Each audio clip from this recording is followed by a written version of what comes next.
Hey everybody, how's it going? So I'm going to show you guys the majority of the tools that I use to do the axle rebuild on a 2000 Toyota 4Runner. So please stick around, check out the video, and I'll see you guys there. Thank you for watching.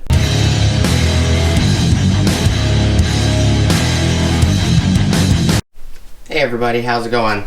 Alright, so I'm using some lights. I got a light up there, that's the Braun under hood light. I have a Milwaukee light here. I have no power in my house. The power went out several hours ago. It was as around the time I was preparing to set the video up. But I got the both axles done on the 2000 4Runner. I didn't film it because I figured I would film I have to do all of that work again when I do the brake drum conversion to calipers. I'm gonna have to press off the retainers, press off the tone ring, remove the drum shield and all of that to get the calipers set up. So I figured I would do that in a later video, but I do want to give you guys, at least a gist of the tools I used. I used the I believe this is the Gen 1 mid-torque, half-inch mid-torque. I used the Milwaukee fuel cutoff tool to cut some of the springs on the drums hardware because I needed to get the job done, and I was putting new springs on it anyway, so it didn't matter. All of this work was to put the drums back on because I still haven't sourced the 2004 SVT Cobra rear calipers and brackets yet. I can't find them.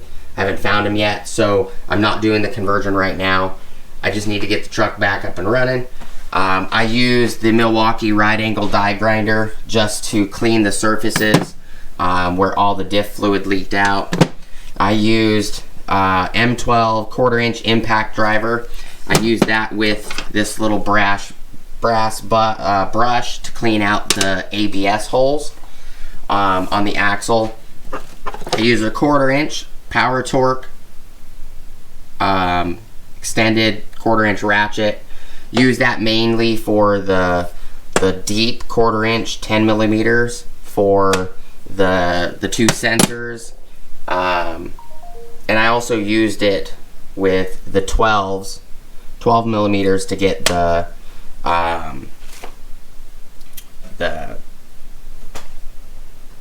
bell crank off, which is what your emergency brake attaches to. So I didn't use all of these sockets.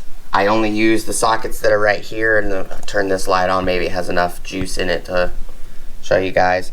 So 24 millimeter Astro Nano socket for the drain plug as well as the fill plug on the diff. I used 12 millimeter short for the bell crank bolts. I use a 14 millimeter shallow and a 14 millimeter mid for the axle, the bolts that hold the axle shaft in.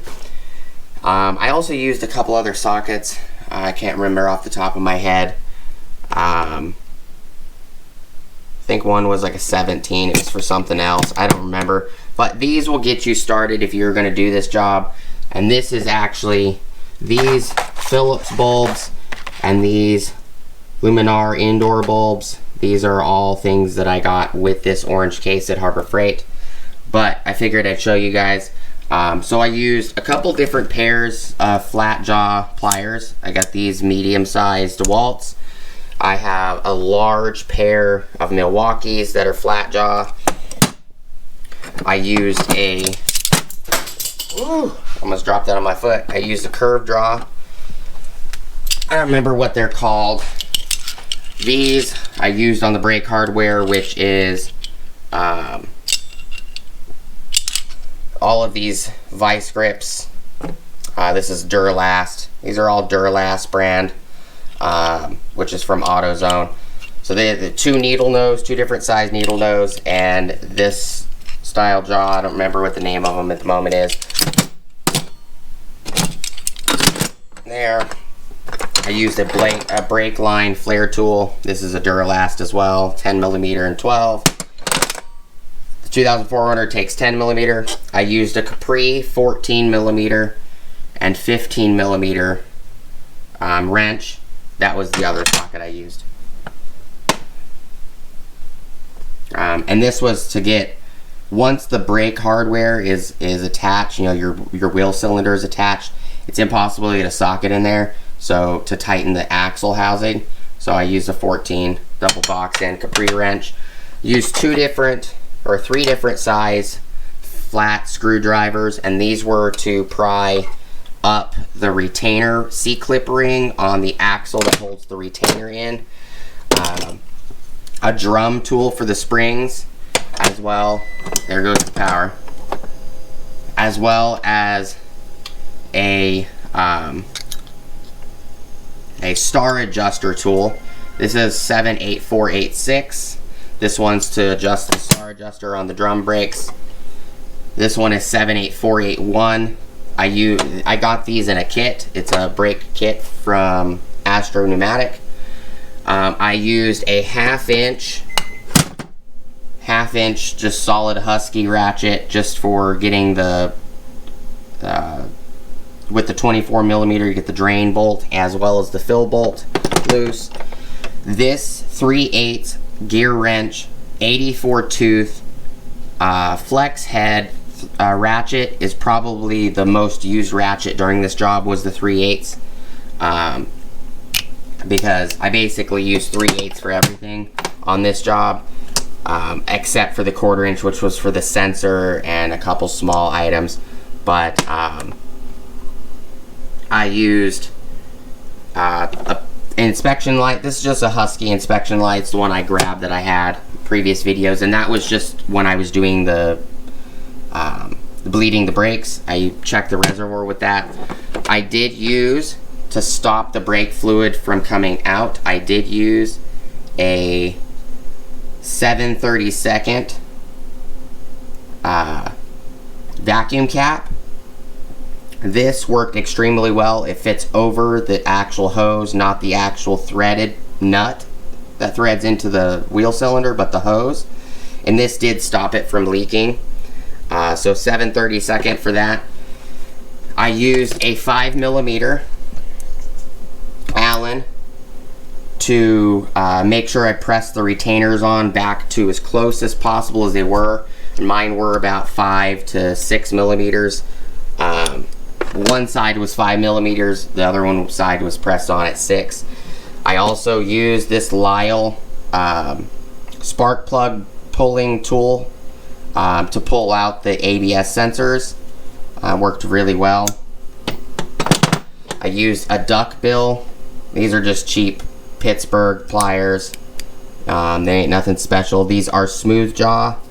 I use these to hold the drum pins so I can bend them back, because every time I buy hardware for these drums, the nails I always get are too short, and that's what I use those for. So I basically use these to hold one side, and I used just a pair of these to straighten the nail. And then these are the Proto pliers that I grabbed. These are snap ring pliers. They are Proto 250G, made in the USA. These are the only pliers that worked well getting the snap rings out, because these open 5 times wider than pretty much any snap ring plier you're going to find at a local tool store, or autos, or anything like that. I did use these pistol grip Titan pliers, needle nose pliers as well. I used these for adjusting the brake hardware when I was done, to get the emergency brake cable in line. I use this Astro Pneumatic little 3-ounce grease gun with Red Devil grease. Let me try to set this up so I can show you guys. With this Rock and Roll Lubrication, the King of Lubes Red Devil grease.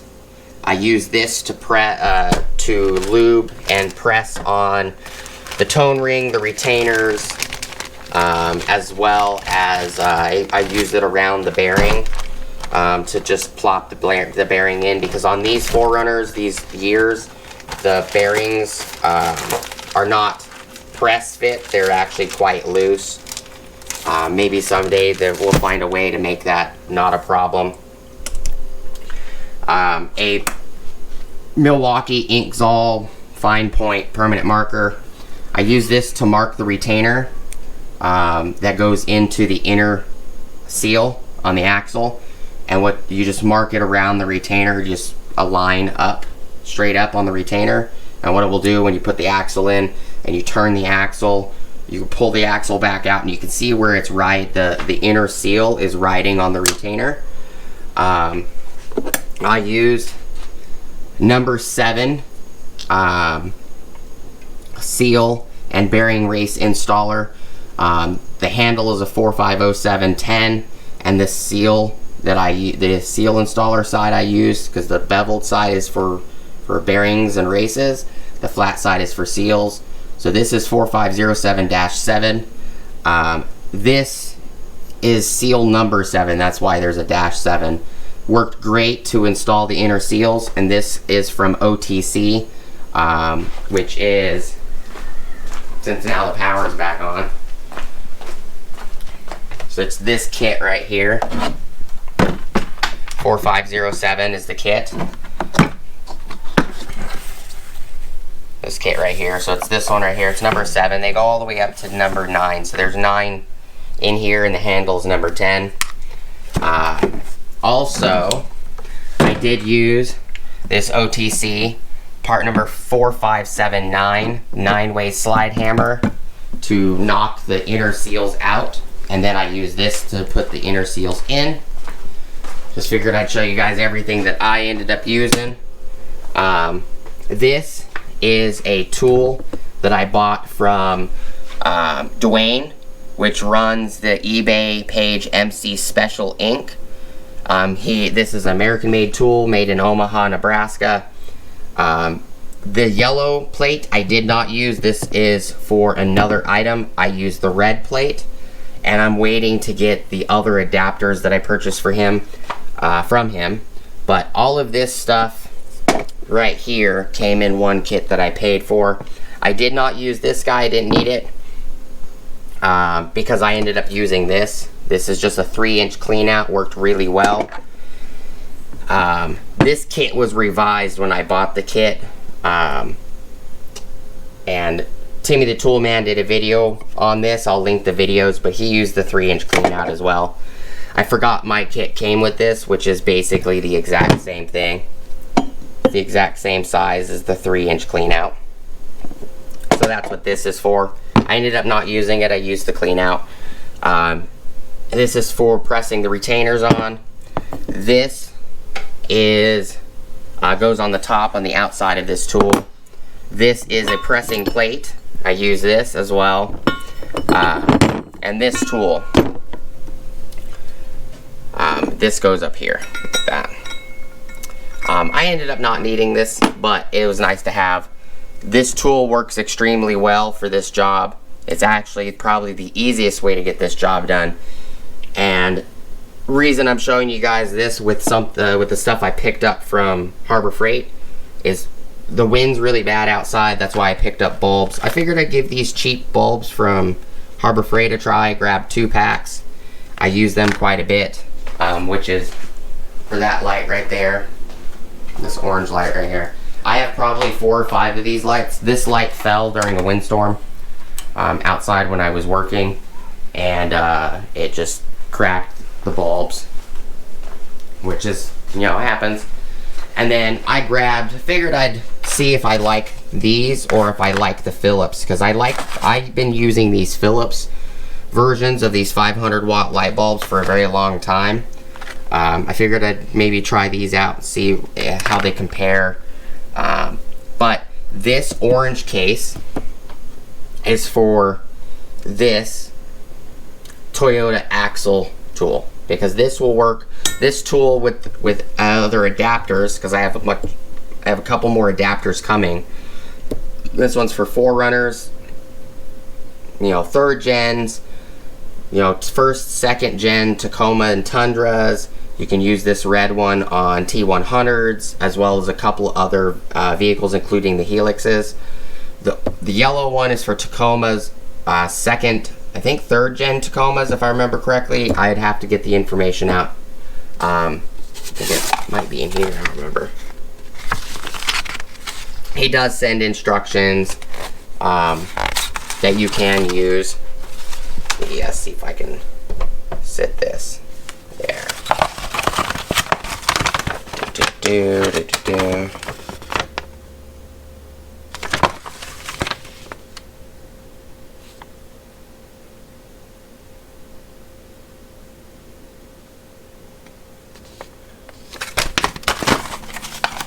Oh, it's not on here. But this tool allows you to remove just one of the studs on the axle, and then you slide this guy in place, bolt this guy on, pulls the first retainer and the tone ring off, then you pull the snap ring off, then you put that stud back in, bolt this tool directly to the hub, and that pulls the bearing, the last retainer off, and then you can pop the bearing out, put a new bearing in. So this case is actually for this tool. That's why I bought this case. Just a cheap case, it just needs to hold the tool, doesn't need to be fancy. Figured I'd show you guys that.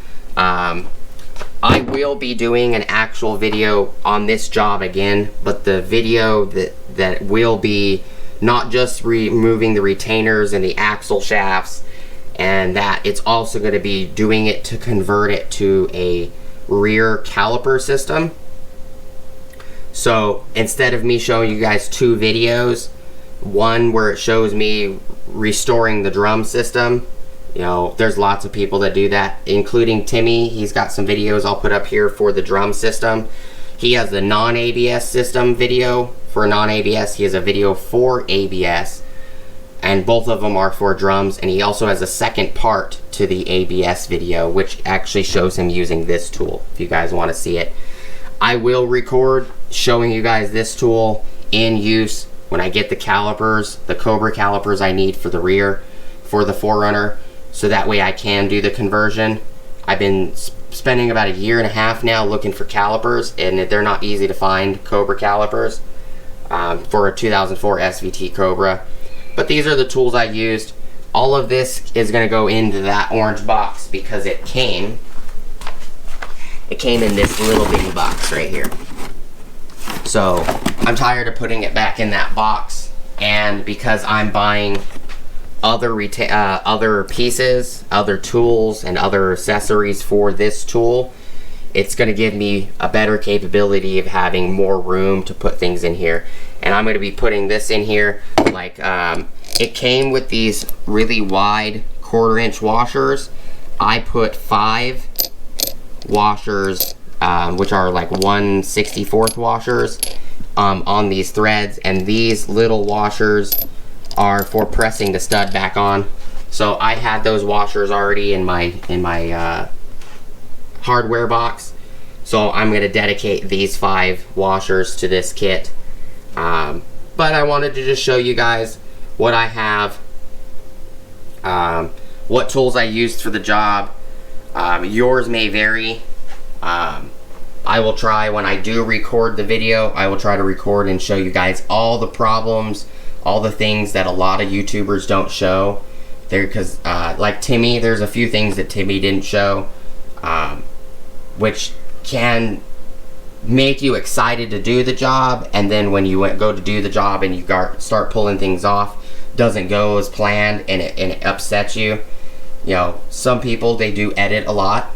I try to give you guys the most unedited version, so that I understand that the videos I do on automotive are long, but I would prefer you guys to have all the information, all the mistakes, all the problems, and see it in real time, that it will not go as you think it will.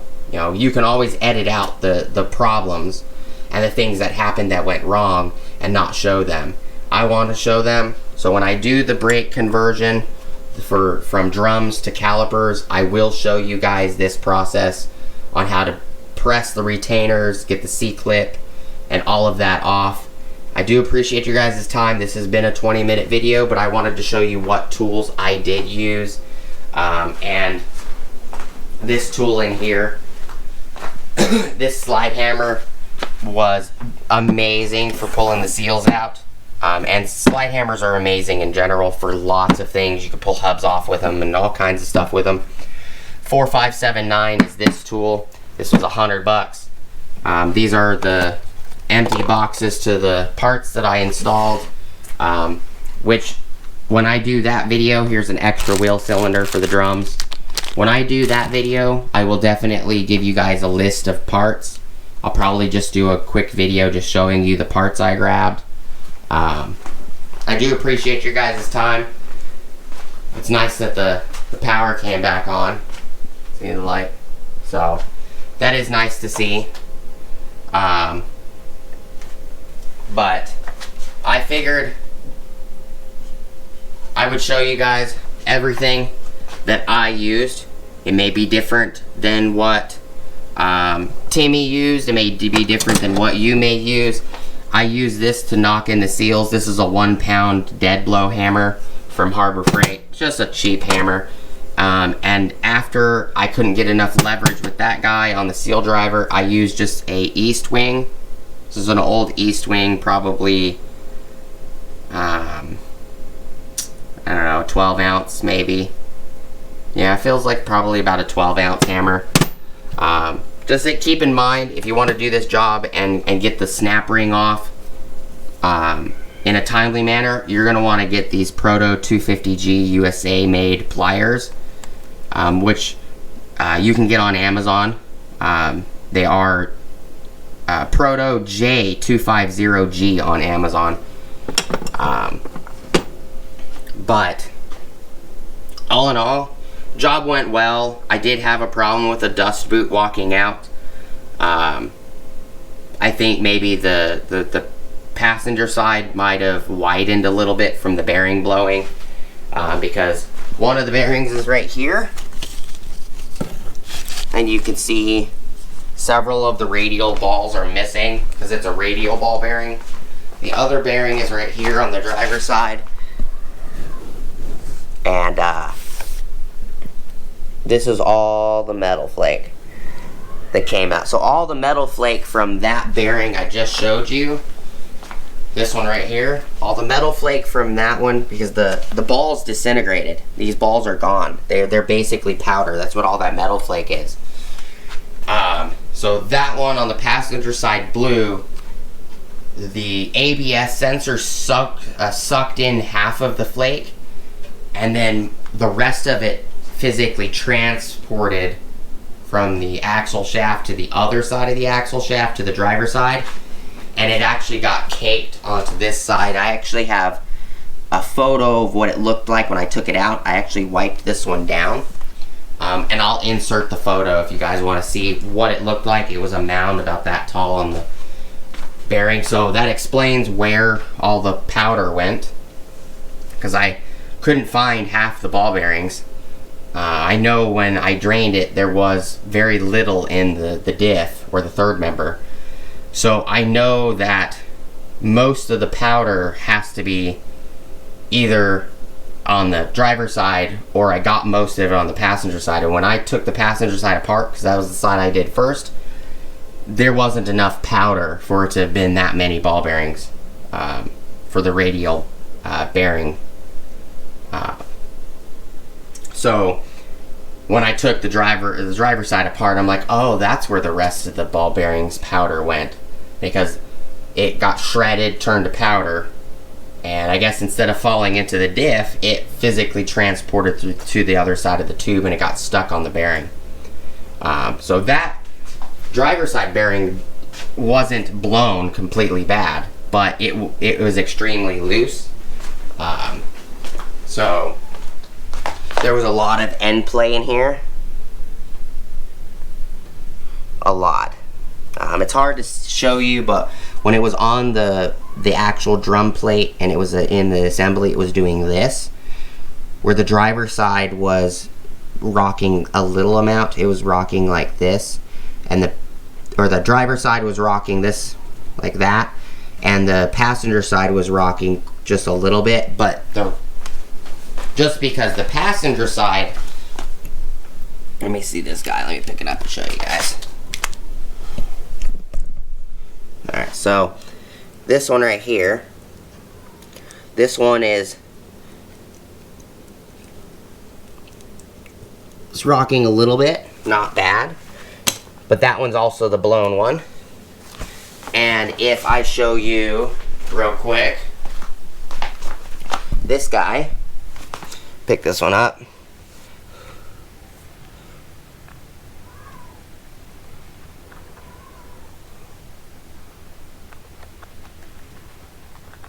It's hard to show you, but it is definitely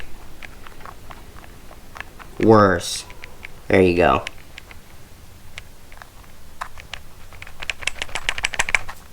It's definitely way louder, so it's way worse. So the passenger side one, the bearings blew and they got shredded, and because they got shredded and it transported it over to the driver's side became extremely sloppy, and that slop actually shows up in your tire, so your tire will end up doing this while you're going down the road. But it's now been 26 minutes. Sorry for the long video, guys. Just wanted to show you what tools I did use. I do appreciate you guys showing up, checking out the video.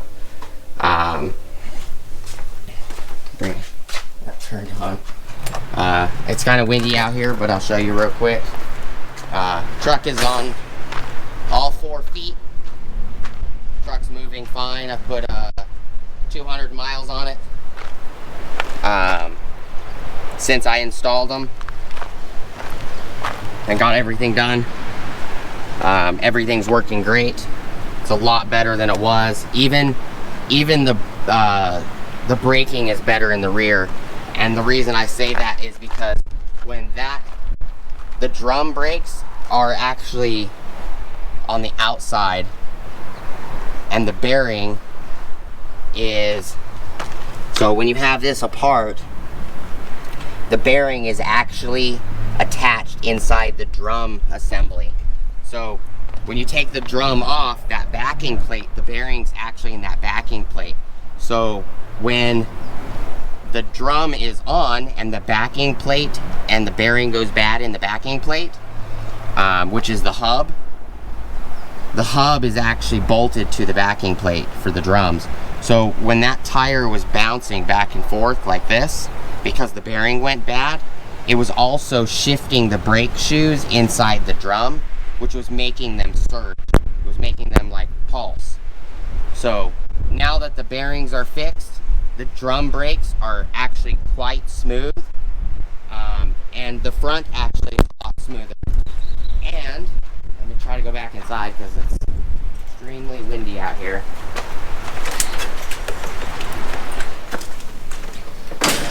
So this video is going to be a little bit longer because I want to explain that. So you have your tires rotating, and that bearing is rotating, and that bearing is physically in the backing plate assembly. The backing plate assembly, the backing plate is bolted to the hub, and that hub is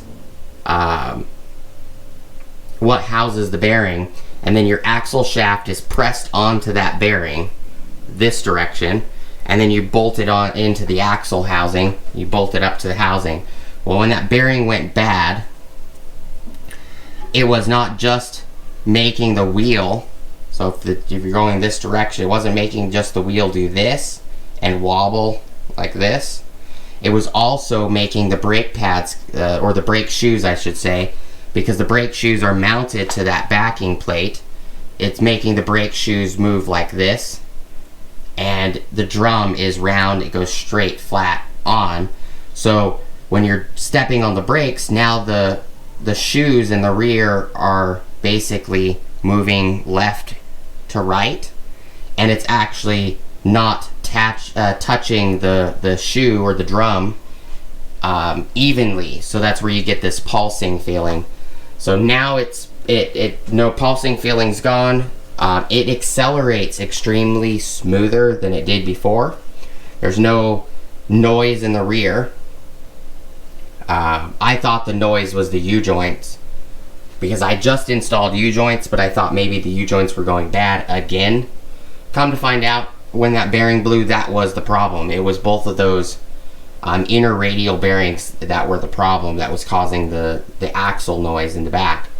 And it slightly caused a small amount of axle wrap in the process as well, because every time that bearing was crooked, the axle shaft that splined into the third member was going back and forth, and it was engaging and disengaging, and every once in a while when you'd step on the brakes and you would let off the brake to accelerate, it would jerk and you hear a clunk before it would engage. So that was the splines of the shaft actually getting cattywampus and not splining in properly.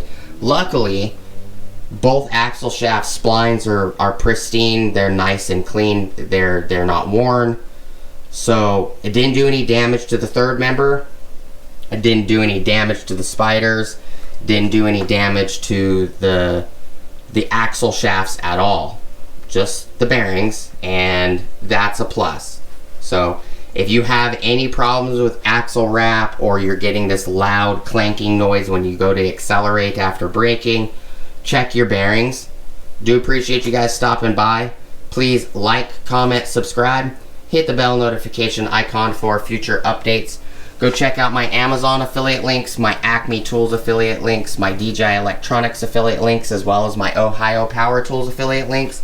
I will in this video put a link to the Red Devil grease. I will put a link to the Astro Pneumatic little 3-ounce grease gun right here.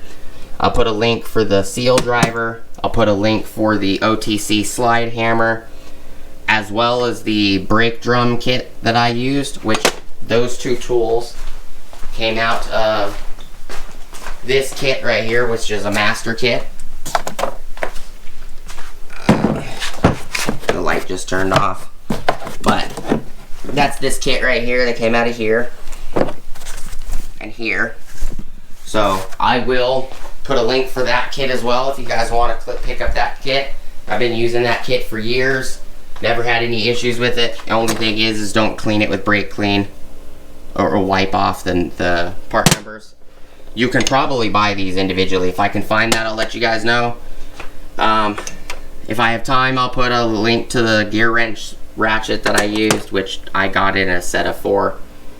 But I hope you guys have a great rest of your day. If I have time, I will link the Capri wrenches, the double box end wrenches I used.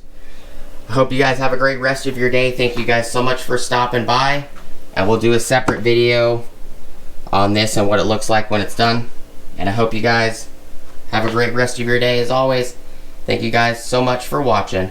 Peace! Oh, and I used, the reason these are here, these are pig mats. These are for oil. I use those as well. Totally forgot to mention those. You guys have a great rest of your day. Peace!